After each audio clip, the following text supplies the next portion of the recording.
X-Men. Get it!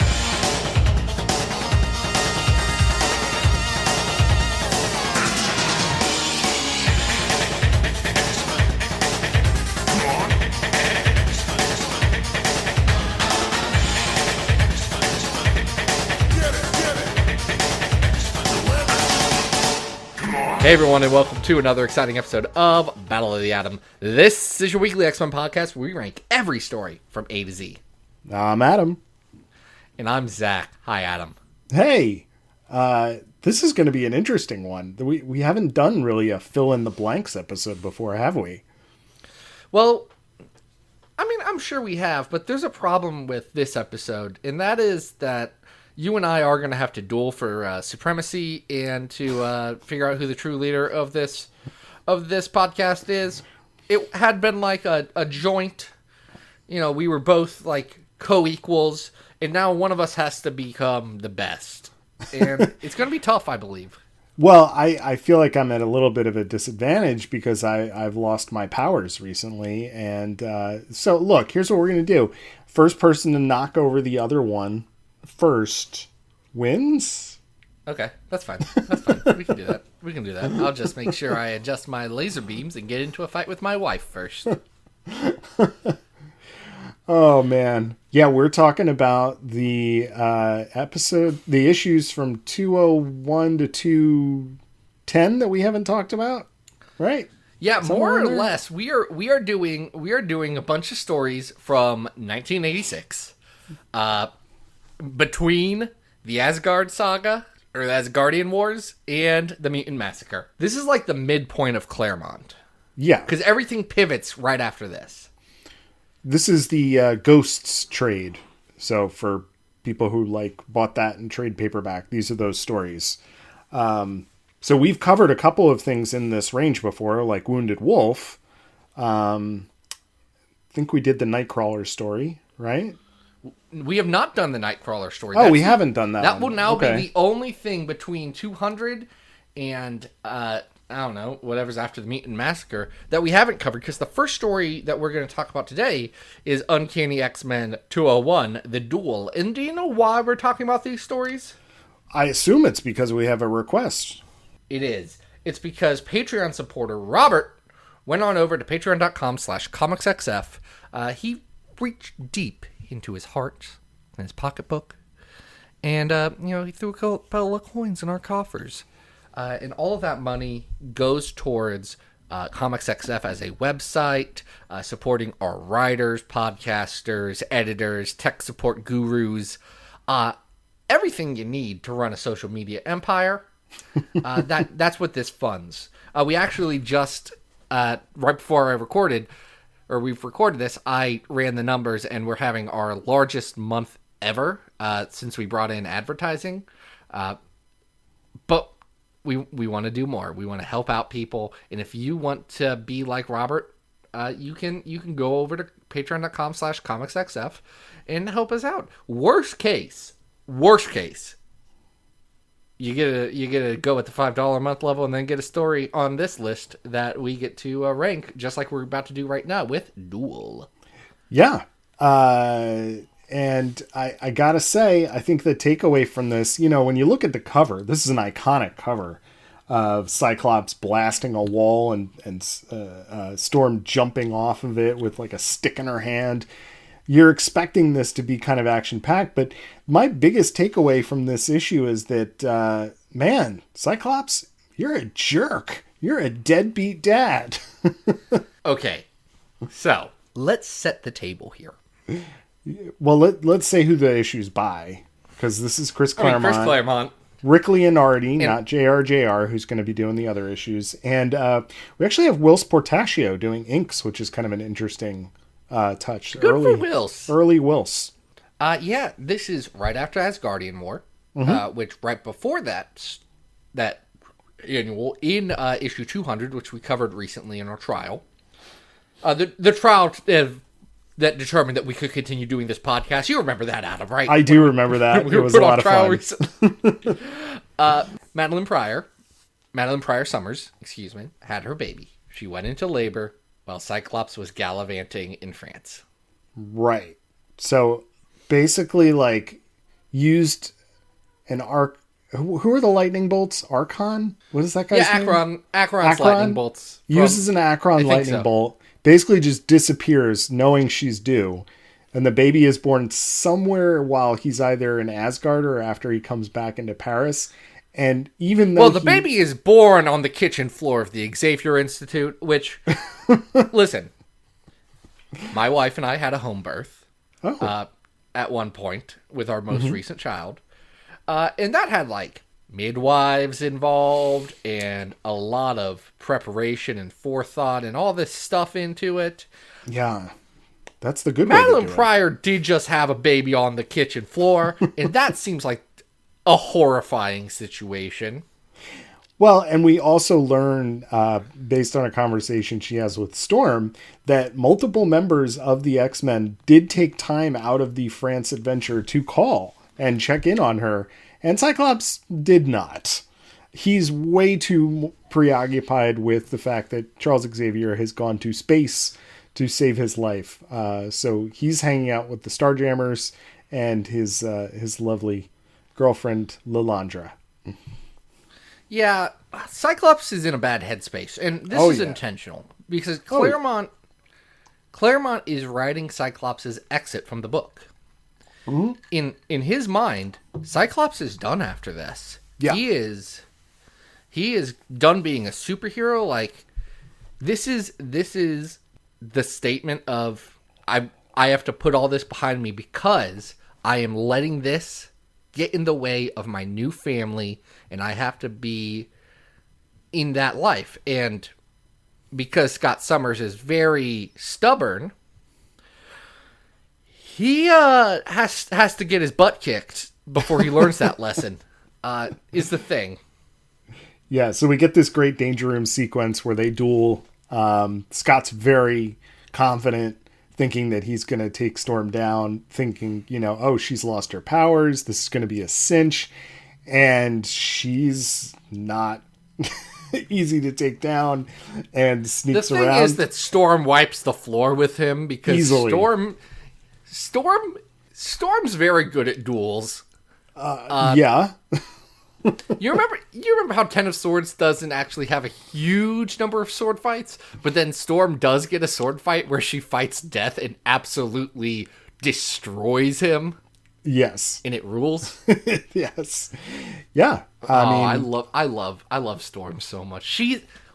Why is Storm so good in the 80s and has been pretty bad since? I want to blame it on the animated series because I feel like there's that whole goofy, over the top quality to the cartoon character version of her. And I feel like writers just like completely lost what was going on with the character because, especially in the 80s, you have this like punk edge to her that is just so cool. And I'm hoping, now she's the regent of Seoul. Hopefully she's getting the queen of space. Right, space queen. I'm hoping she's getting her due because it's long away. It's long overdue. I really feel like in the 90s when Lee and Portasio and Lobdell and Nicieza were on the books, they like intentionally said, "Hey, we have a big team. Storm's been the main character of the X-Men for a while now. Let's highlight some other people for a bit. Let's give Colossus storyline here. Let's focus on Rogue and Gambit, have this cool chemistry, and they're hot right now. Let's go that way." I see why they started down that path for a short time. And even then, Storm was a fairly large character. But then no one knew what to do with her for a very long time. And then Claremont came back and had Storm for a while. And then she got married off. Yeah, it was weird. And then now Storm's like, I hate what has happened with Storm and how she has been mistreated over the years because Storm's so good. Storm is so good. And this is one of the best Storm issues. She takes no crap and she just says, "Scott, you're a bad leader. You got to take care of your wife. I'm going to beat you up." Yeah, so she's like playing marriage counselor. She manages to get Scott's visor off and gets him to quit. And now we know for sure who's leading the group, because for a while it was Nightcrawler, and that really wasn't working out so well. Kurt was, probably a little too immature to actually be taking on the role, and Storm is going to be the de facto leader for a while. We're also getting at the end of this issue a little lead into some of the other stuff that we're going to talk about, which is that Phoenix, who now has some of the Phoenix power. You're talking about Rachel Gray, the second Phoenix. Yes. Installs herself into the holocron crystal at the Gray house, the parents' house, because she's off to do something crazy. And we'll talk about that in a minute. But I think this issue is pretty fantastic. Lots of great character work.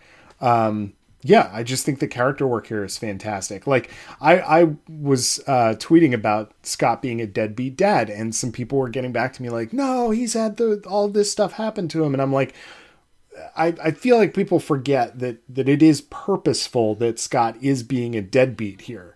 It's definitely part of the design that you were talking about. So it's okay to acknowledge that he's being a deadbeat because it's part of the story.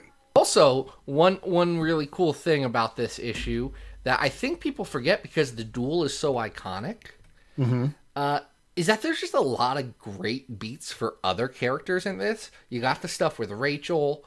You have a baseball game that has an incredible rogue moment where Shadowcat pitches, Colossus turns to metal during his follow-through to knock the ball into the stratosphere, up towards Air Force One, where Rogue flies up, gives a kiss to Ronald Reagan's window,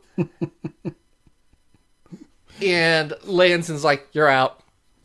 It's fantastic. There's a little bit of interaction between Kitty and Sam Guthrie, who has lost his term paper on his computer. Like, it just feels like a wholly realized world here on the campus between the new, even with the New Mutants, who all sort of huddle around to watch the duel because they get kicked out of the danger room. It all feels like everything is connected and interacting. And I love that kind of stuff. It's great.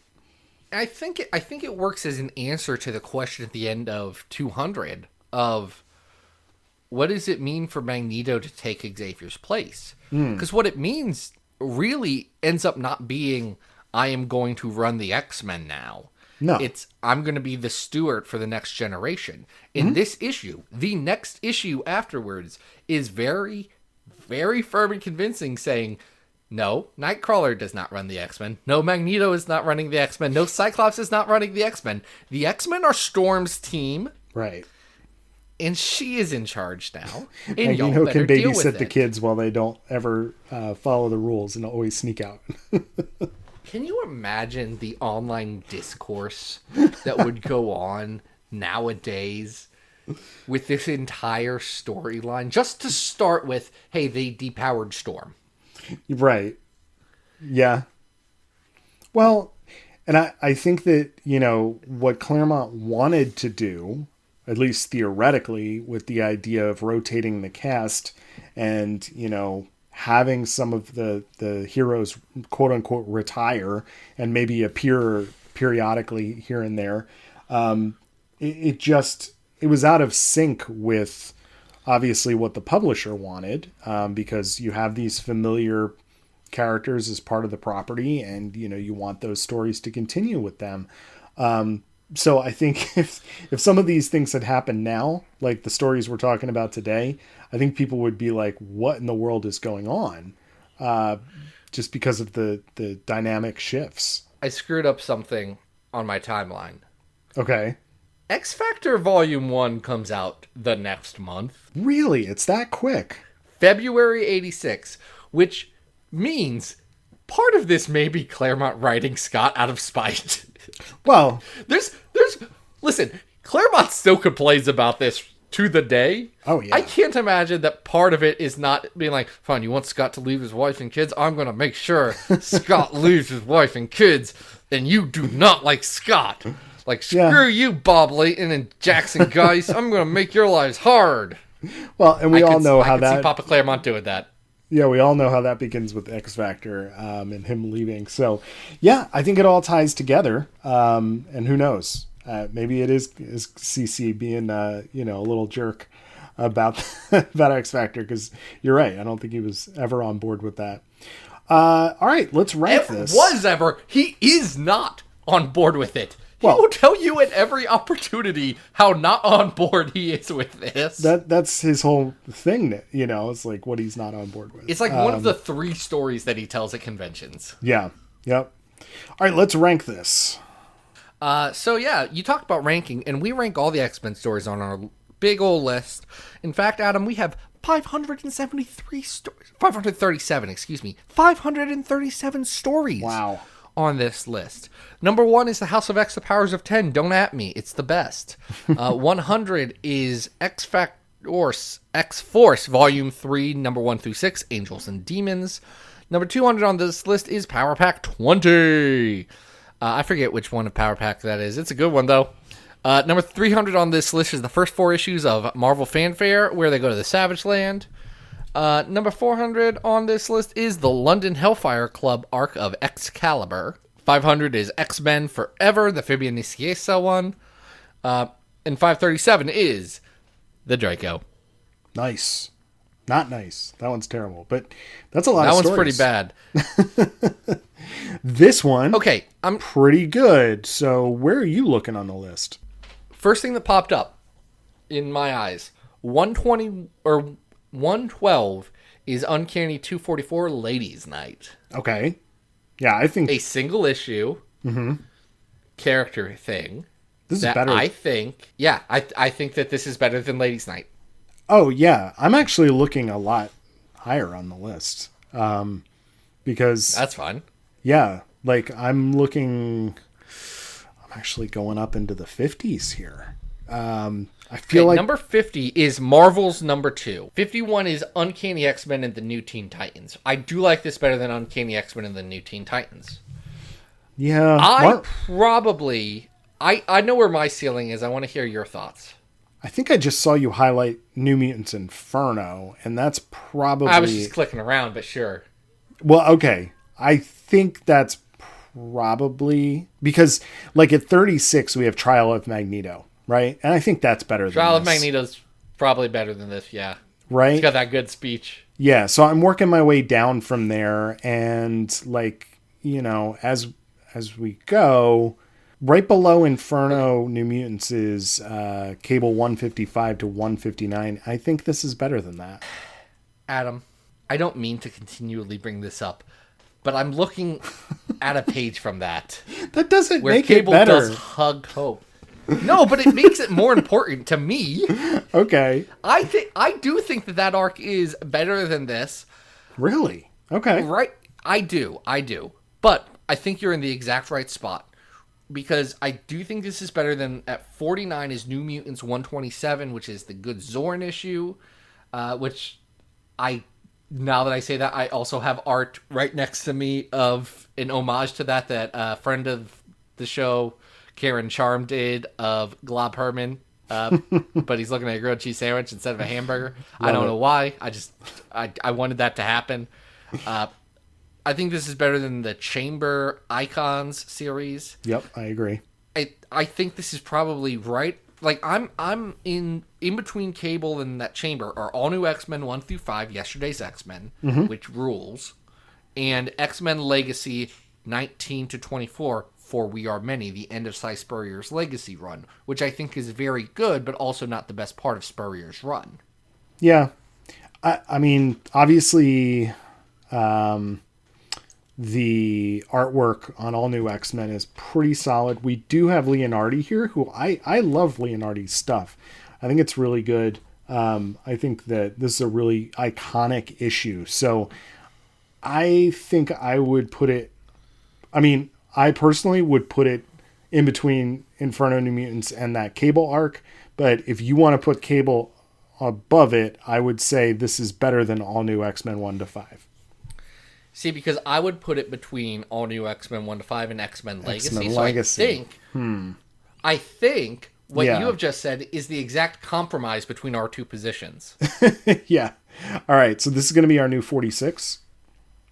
This will be our new 46. It's Uncanny X-Men 201 Duel. All right, It's cool. a good one. Like, we're talking about a bunch of good stories here. All those are good. Go read them. Yeah, absolutely. So, I mean, we're just kind of quibbling about where it is on the list, but that's our job. So this That's next the story show, to be honest. is 202 and 203. This is a Secret Wars 2 tie-in. Okay, so here's the thing. For those of you who... We have talked about... We talked have. about Secret Wars 2? I feel like we have. We did the new... Didn't we do the New Mutants Secret Wars stuff? We did. With Did magic we do and... the actual Secret Wars issues, or did we do the stuff right afterwards? No, we definitely did the issue with magic and Beyonder and like... Okay, we did the one where they died. Yep, that's right, because it's got Right. the... Danny sees the big old thing, and she says, yeah, screw you, kill me, I don't care. Right. So for folks who... Adam, you were the one of us who was alive during Secret Wars 2. Would you like to explain the concept of Secret Wars 2 to people beyond Jim Shooter tries to write the great American novel and fails so miserably it's not even funny? Well, Secret Wars was basically like you have Battle World and you have a off-screen character called the Beyonder who gets the action figures together and smashes them together. Spidey gets a new costume. Yay.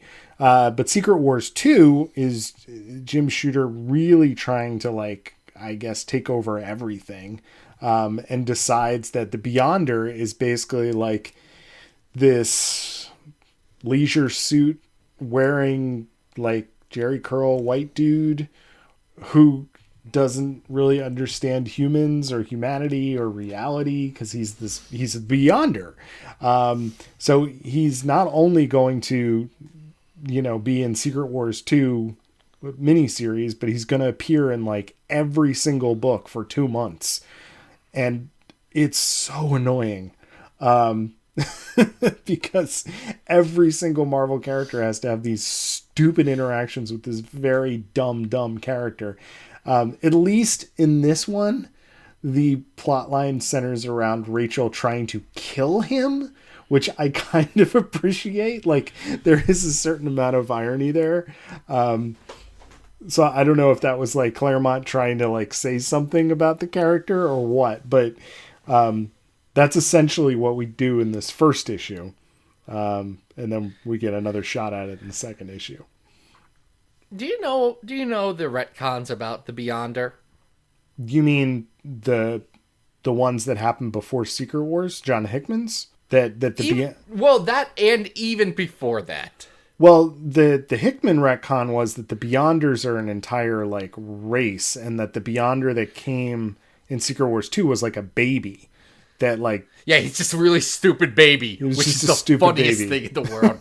Because the actual Beyonders were like robot looking dudes. They were just beyond us. They were imperceptible. Yeah. Except for that they could only move linearly through time, which is frankly a very weird weakness that you and I also share. Brian Bendis back before Secret Invasion, when he did his Illuminati series, retconned the Beyonder to be one of the first Inhumans and also a mutant Inhuman.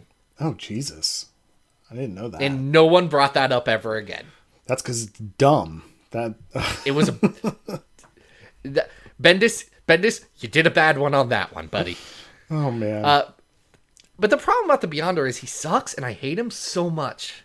He's the most annoying character to read, right? He is. He's awful. Because, he's supposed to be this sort of naive, all-powerful god.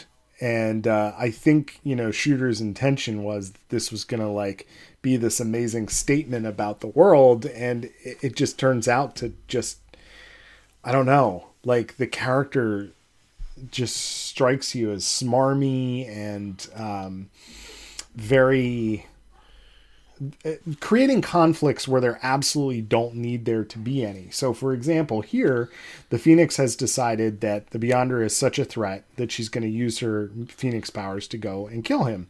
He's just chilling on Alcatraz for some reason, right? basically drops a Phoenix nuke on him. Nothing happens. So he gives her like this scenario, which is, I'm going to bring some of the Sentinels from your future here, and you have two choices. I'm giving you enough power that you can save your friends, or you can kill me. It's kind of an interesting premise, but again, the Beyonder is not an interesting foil. So the whole scenario just feels like, why are we here? Why are we doing this when we could be telling more about the new status quo with the team? Yeah, it's very boring and it's very confusing. So this story, it's not even the first Secret Wars 2 tie-in to this book, which is so depressing. Because that first one, which is part 4 of 41 of Secret Wars 2. It's crazy. Is X-Men 196. This is the worst kind of crossover in my mind, because this is part 32 of 41 and part 39 of 41. And the book assumes that you have at least read Secret Wars 2 and know exactly where this canonically falls between them. Oh yeah. Because we get a whole location change in the middle of this. It's so frustrating. I would like agree. the first issue was just annoying. The JRJR art is good, but it's super annoying to read. The second issue, mind-boggling. Let's pause for just a second. I just want to point out that Magneto uses magnets to create a tornado in the first issue. And I was reading this going, oh my God, I forgot about this. Magnets could do anything. All right. Sure, Yes. he can make a tornado, whatever. Yeah. It sucks. Explain what Rachel is doing in the second issue, though, in 203, because you're right. This is like even more bonkers than the first one, but it's still like an assassination attempt. So, the X-Men are living with Jessica Drew, the previous Spider-Woman in San Francisco. A character who, to my knowledge, had appeared once in Uncanny X-Men ever before this. Yep. Maybe 70 issues before. Yeah. I was not up to date on the latest Spider-Woman status quo. Last I heard, she unwrote herself from reality or something that Innocenti did. I wasn't paying that much attention. But they're hanging out at her house now for reasons that I assume I would know if I actually read Secret Wars 2, which I will not do. I've read enough tie-ins to Secret Wars 2 that I do not need to read Secret Wars 2. Anyway, Rachel decides, I'm gonna have to kill the Beyonder. I still have all of his super Beyonder powers. I gotta figure out where he's at. It's Alcatraz Island. And I am going to, because I can't just kill him straight up, I'm going to destroy all of reality so that the Beyonder dies. Which is a bad plan, because reality is where she keeps her stuff. And like, just from a pure pragmatism standpoint, I've got to imagine existing with the Beyonder around versus no one and nothing existing. What's crazy? It's bad. And what's crazy is that Kitty and Rogue, Kitty, who is wielding the Soul Sword here after the New Mutants crossover, died. Both of them are like, and Jessica Drew, who just like pops out of in a frame and it's like, "Hi, I'm here." They're like, "Hi, this is my house." They're like on board with giving her their like soul life energy transfer, and so she can have more power. I totally understand Kitty Pryde talking to her girlfriend and saying, "Yes, I think my other girlfriend died, and I think that because now I have her magical soul in my hands. So if you want to kill that dude, that's fine." Like, she's there for love. I don't know what Rogue's doing. I don't know what Jessica Drew is doing. I don't either. And the Rachel then proceeds to go inside of the apartment and take all of this soul energy from the rest of the X-Men. And Storm is like... Including Storm, who says, "This Absolutely is a bad not. plan, Rachel. You want to destroy the universe. That's a...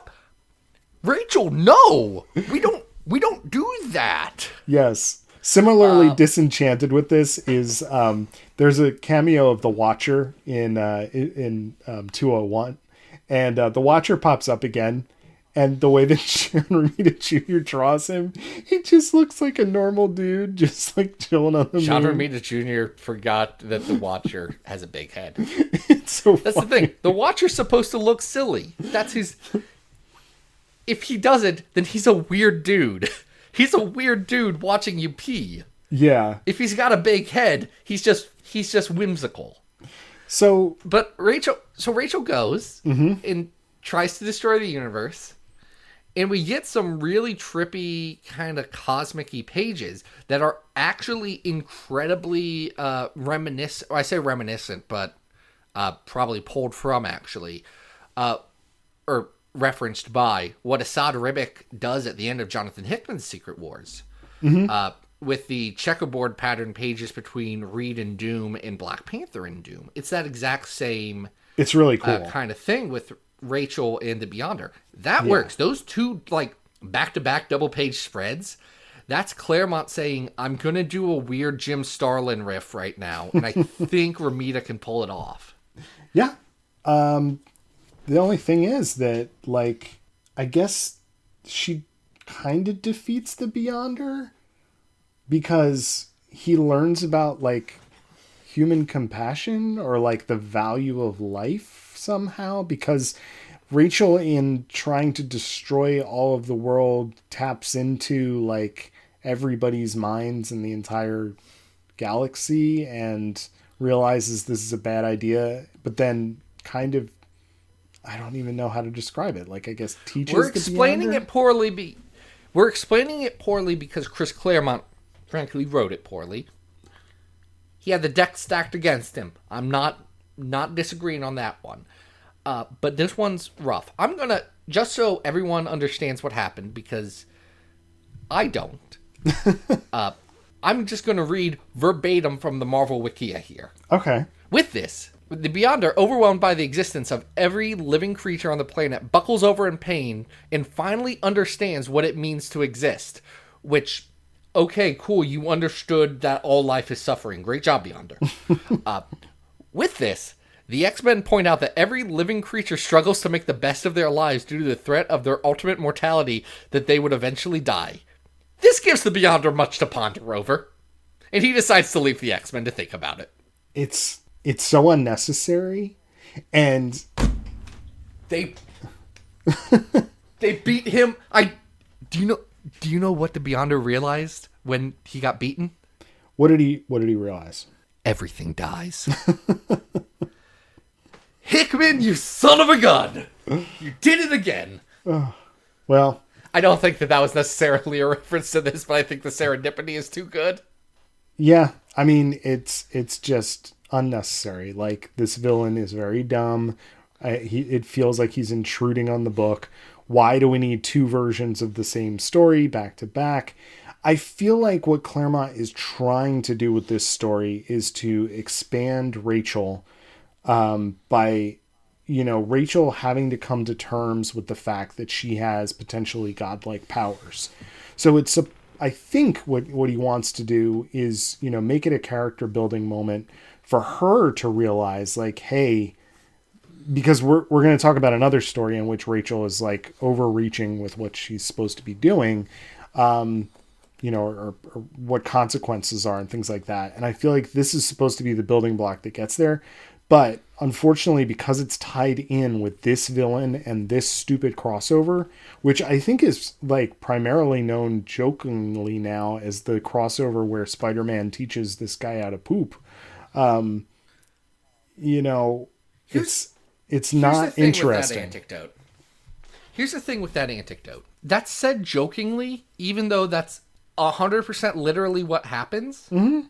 But that's also the antithesis of this event, because it's antithesis is the wrong word. I don't know what is like the perfect example of the event, because every one of these 41 freaking issues is the Beyonder learns a very fundamental and basic concept about existence. Right.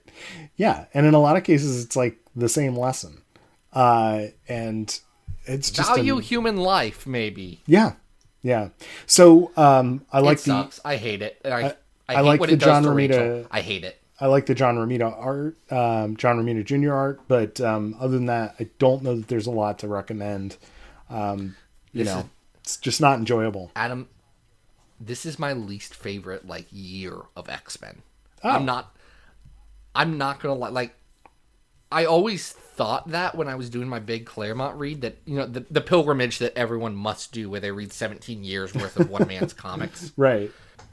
And I thought that, like, it lost its steam right before Mutant Massacre and then finally switched it around and, like, had new life again. And it really, rereading this, it is that whole, like, late 90s stretch until 210. There's some great one-shots in there. 201 is great, obviously. 204, the Nightcrawler issue that comes right after this, is great. Life Death is in that chunk. 200's in that. Like, there are great single issues, but all of the stories suck. All right. Well, hold that thought, because I want to elaborate on that when we get to our next story. But let's rank the Secret Wars 2 thing here.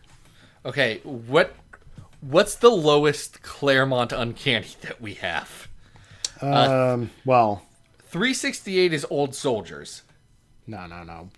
Well, are we counting, like, are we just talking Uncanny? Because we've got Extreme X-Men. We're talking real Claremont Uncanny. Original. Probably Muir Island then, which Muir Island's pretty low. No, not 205. Wounded Wolf rules. 316 is freedom is a 4-letter word. This is worse. Like, we have a lot of stuff in this. It is. 400 is Curse of the Mutants right now, and this is probably better than Curse of the Mutants, but not a lot better than Curse of the Mutants. I don't think. I don't think it is. Honestly, is it? I mean, maybe art wise. I think, okay. All right. Let me move. Let's work our way up from 400 then. I think this is better than Muir Island Saga.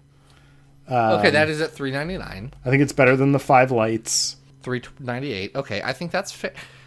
But is it as good as The Amazing Adventures 11 to 16, the first furry beast stories? I mean, no, it's not. I was like, my mind jumped just a few spots up at the time when Dazzler became the Herald of Galactus. And I was like, no, that's better. Yeah, that's like this better. Same kind of dumb, but better. Yeah, no, this Amazing Adventures is better. Let's put it between that and 5 Lights. Perfect. So this is going to be our new 398 Uncanny X-Men. Chris. 202 to 203. Chris, what's up, man? Talk to me. Why'd you do this? Well, I'm sure a lot of it had to do with editorial mandate. However, I want to elaborate on what you were just talking about in terms of this era and this run. And we're going to be talking about Uncanny X-Men 207 to 209, which is titled Ghosts. This is where I think, upon my initial read of the run, I really started to get a little bit frustrated, because it felt like Chris didn't know what to do with Rachel. He had brought her back and kind of got frustrated with himself about what the options were with the character. And so we get this story that essentially gets rid of her by the end of it. And we don't see her again for 2 more years until Excalibur. So I feel like he maybe tried to, he, like, in between, he figured it out a little bit with some help. So there's something interesting there, that he had plans here. So, like you said, this issue ends with Rachel getting written out. Yes, 209 ends with Rachel being brought into the body shop by Spiral. So Claremont and Rick Leonardi were going to do a mini series about Rachel that was actually announced in 208 in the letters column. Really? That's fascinating. Yes. So there were plans here. It was Rick Leonardi with Claremont. And apparently Leonardi penciled the first issue. What? Claremont wrote a couple of scripts, and it didn't get printed It was too complex for the time. Like, they couldn't make the whole thing work. Wow. And it continued to get delayed, and then eventually they just brought her into Excalibur. Oh my goodness. I would love to see that. I wonder if the pages still exist. Oh, you want to see some pages, Adam? I'll show you some pages. We're going to make sure we link this in the notes, but here's some pages from Marvel Age Annual number 2 and some other things that actually printed this with some Rick Leonardi art. It's all about Rachel reliving a bunch of her thoughts of being a hound and like the past, present, and future of the Days of Future Past. Also, the second page has the Statue of Liberty, but the Statue of Liberty is holding a GE light bulb. This is awesome. Which is weird. This is so awesome. Oh, man. Yeah, Franklin Richards was going to be involved. Power Pack. This looks cool. It was going to be a whole thing. Wow. Never happened, though. That is a darn shame. It was going to be a big Mojoverse thing, too. Well, that's the thing that always, never... I realize we're talking about, the non-existent transition between the end of this story and not talking about the story itself. We will get into that in a second. But the one thing I think that always frustrated me was we had Spiral kind of promising a transformation, and then when we got to Excalibur, there really wasn't one. Just seemed like you had a better handle on the character. So... whatever. But I gotta say, despite my frustrations about Chris not necessarily knowing what to do or with Rachel or whatever this publishing snafu was with the mini, this is kind of an interesting collision story because we're getting a more X-Men centric version of the Rachel has an assassination plot story. Then we're getting some Hellfire Club stuff with Selene, and we're getting Nimrod. So by the third issue, we have all three of those parties fighting each other, and it is pretty cool. But is it? Hold on. Is it? Because I've got to say, one of the biggest surprises of Jonathan Hickman's seminal House of X Powers of 10 is making me feel like Nimrod is actually a threat and not just a weird purple man. Well, Nimrod has shown up before 200. We've talked about that before on the show, and they know he's kind of unbeatable. So the Hellfire Club and the X-Men have to team up. The problem is that I guess the thing that's probably most memorable from these issues is probably the thing that works the least, for me at least. And that is that when Rachel goes to try and kill Selene, Wolverine has been haunting. Wolverine and Rachel are connected somehow, and they're sharing dream space. And Wolverine knows where Rachel is going, follows her, and basically stabs her to death when she tries to kill Selene. And it's only by her telekinesis that she's able to hold her guts and all that in and not die. It's that part. I think does not. Wolverine tries to make this big rationalization that even though he's a killer and he'll kill whenever he wants to, blah, blah, blah, blah, blah, he still is against assassination. Don't kill people while they're sleeping. And I'm really, Wolverine? Come on. I think Wolverine's... The way that Wolverine's being written right here is bizarre. Mm-hmm. I get it. Wolverine has a code of honor in all of this stuff, and fine. And he doesn't want to see other people become the monsters that he is. Fine. I don't think Wolverine is making his point very well to say, I will kill you if you try and kill her. Right. She's an evil vampire sexy lady, but if you try and touch one hair on her head, Rachel, you... call it 18, 19-year-old kid, I will gut you like a fish. That doesn't work. Rachel wanting to assassinate Selene so bad, I still don't really get. Yeah. I know she doesn't like it. And it's even weirder because Nimrod is a player in this story. Mm-hmm. And if the story was Selene was doing the Hellfire Club thing at the time of doing weapons deals and Selene was making a Nimrod, I could... see, even just based on the context of 1986 and not 2021, that being a more compelling story, because at that time we already knew that Nimrod was big old bad thing that blasted Rachel in Days of Future Past timeline. Like, we already had that part of her story. Yeah. So, cool. Let her conflict be around Nimrod, not this being just this weird third thing that pops up because Claremont has to wrap up the storyline. I think that when they all team up, it's kind of cool. Really made me kind of miss Harry Leland a little bit because Harry dies. Don't worry, he's back now. He's back now. You heard about that? Because of... I didn't read this week's. Is he back? It's not this week's. Yeah, Adam, it was in The Last Marauders. Do you read the data pages? I know you sometimes skim the data pages. You have to read the data pages, though. Because they straight up said... No, you didn't, because... If you did, you would remember that they straight up said, yeah, so Nimrod's back, and the last time we dealt with that, Harry Leland helped. So can we get him back? But it was a request. Said, yeah, Harry's at the top of the queue. Yeah, he's at the top of the queue. Okay. He's back. Right. Like, well, we haven't... That's them saying, don't argue about Harry Leland being back. He's back for a reason now.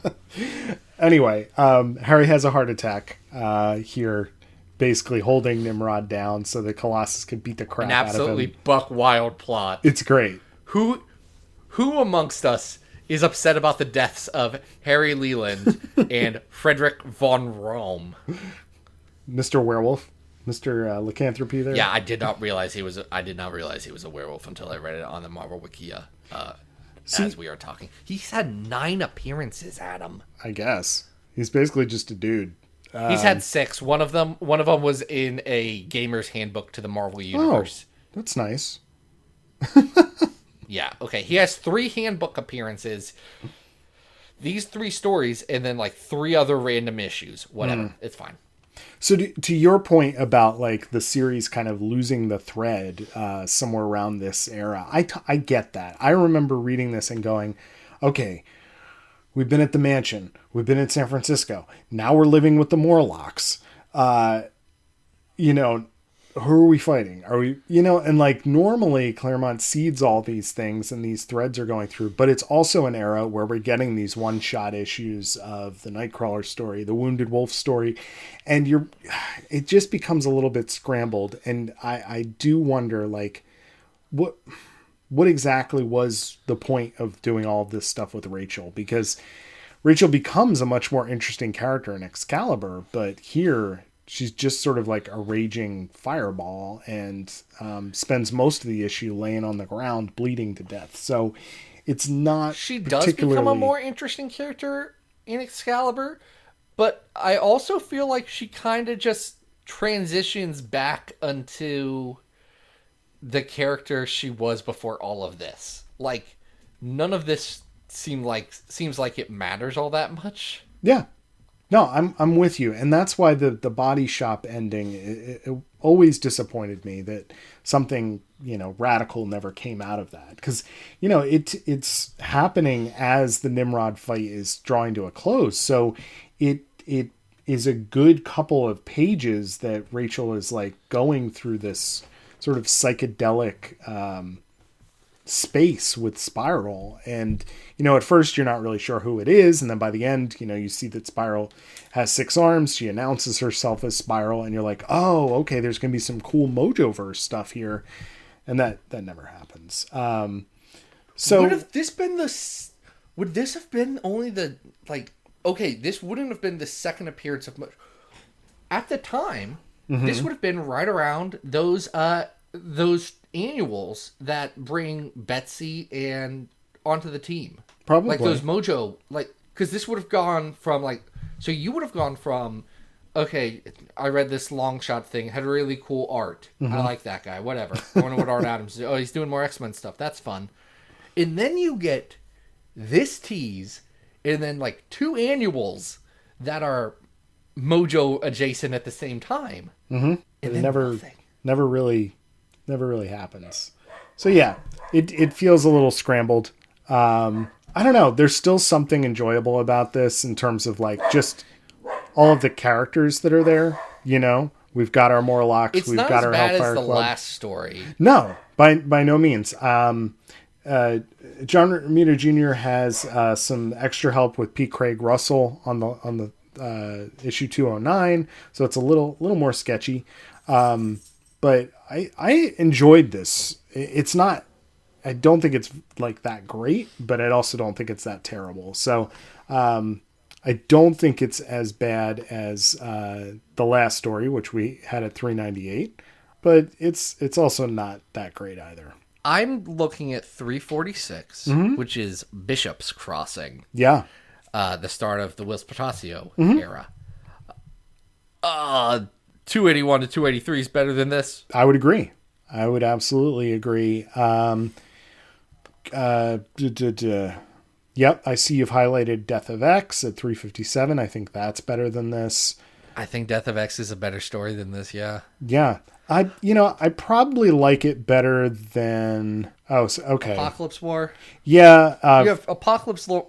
Extraordinary X-Men Apocalypse War is at 362. I think I like this better than that. I also think it's better... This is probably... It's better than the first 5 issues of the Cullen Bunn Uncanny X-Men Volume 4. Yeah, those 5 issues have some of the laziest Greg Land art I've ever seen, and that's saying something. 360 is X-Corp. X-Core, excuse me. From Uncanny X-Men 401 to 406. This is probably better than that. Okay. But, like, Divided We Stand is right above that. That's 495 to 499. That's the Brubaker Fraction stuff where they go to San Francisco and everyone thinks they're hippies for a hot minute. Yeah. I think that's better than this. I do too. So that would make this our new 360. That would be. It's the X-Men versus the Hellfire Club versus Nimrod. Also that time that Wolverine assassinated Rachel. You think she ever forgave him? Because I'm trying to think of the next time those two talk to each other. Oh God. It's probably like a very long time before that happens. But I think the next time they talk to each other ever is on Chris Claremont and Alan Davis's Uncanny X-Men. Wow. When Claremont, like 2004 era, Claremont comes back or comes off of Extreme and back onto Uncanny. I think that's the next time they're on the same team. Makes sense, given because Rachel was gone forever. Right. That makes a lot of sense, actually. All right, well... Oh, that's depressing. And then Rachel immediately goes into space. Listen. Have heard Wolverine's her stepdad now. She should be talking to him. Man, nobody gets Rachel. Nobody. Leah got Rachel. Leah understood Rachel. Yeah. But I still think, like, just in terms of giving that character her due... I feel like it's a long time coming, and it probably never will. Honestly, I think Teenie Howard, in her limited appearances in Excalibur, also writes a really good Rachel. Yeah. No, and Leah did a really great job with X Factor. I just feel like... Hey, let the bisexuals write Rachel. I feel like that's the key. Makes a lot of sense, right? All right. It right. really does. So that's on our list. Our list should be done now. Is our list done? Our list is done. I want to thank Patreon supporter Robert. Again, longtime supporter, big time supporter of the show and the site. We couldn't do that without supporters like you. If you want to be like Robert, go on over to the Patreon. I already gave the spiel. We're doing some really good stuff on Comics XF. It'll be a week old by the time this goes up, but there's an incredible piece that our friend Zach Raberoff, who's been on the show, he did some of the Power Pack stuff. Zach did a great piece on Superman, but also about Jewish history, and specifically the Jewish history of the 20th century. That's honestly phenomenal and brought a tear to my eye, and maybe the best thing we've ever published on the site. So go read that. And that's just one of like 4 or 5 really cool features that we had last week. So go check that out. And then on Twitter at ComicsXF. Adam, what are you doing? Guys can always follow me on Twitter at Arthur Stacy, and keep an eye out for it. I've been mentioning it in the last 2 episodes, but last night I got a chance to record with Chris and Christy of Chris's on Infinite Earths and talked about the 3rd and final episode of their Executioner song coverage. It was a lot of fun. We did some Twitter questions. If you've never listened to the show, they do really fun accolades every episode for the stories they read. One of those accolades is mine. I bet you can guess which. I didn't know that. Which one is yours? Mine is the Goodest Hit Award. The Goodest Hit. Hit. So that'll be out the 13th this Friday. Go. Okay, so stay tuned for that. And Zach, what are we doing next week? Next week, friend of the show is going to come back. It's Leah Williams. We're going to talk about the trial of Magneto, and I'm very, very excited about that. Leah is an absolute delight every time she's on the show, and we are going to get into the nitty gritty of, spoiler alert, who murdered the Scarlet Witch. But until then, this has been Battle of the Atom. We hope you survived the experience. Get it!